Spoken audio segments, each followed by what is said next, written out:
So yan, this is HR Mercy sa June 4, Thursday, 2026. Nandito ako ngayon sa Quezon City. Quezon City. So ito yung office or warehouse ng Colgate Palmolive. So yan. So sino yung mga gusto mag-apply, message nyo na ako.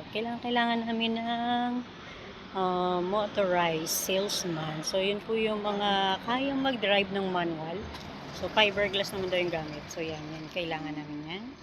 Yan. So kailangan kong applicant ko is 3 Paranaque and 2 QC na lang ang kailangan namin dito. So kailangan ko ng applicant dito. So meron tayong inaantay na candidate for interview today. So good luck, sir. Yan, waiting tayo. So sasamahan kita for interview. Sana ipasa mo siya para magkatrabaho.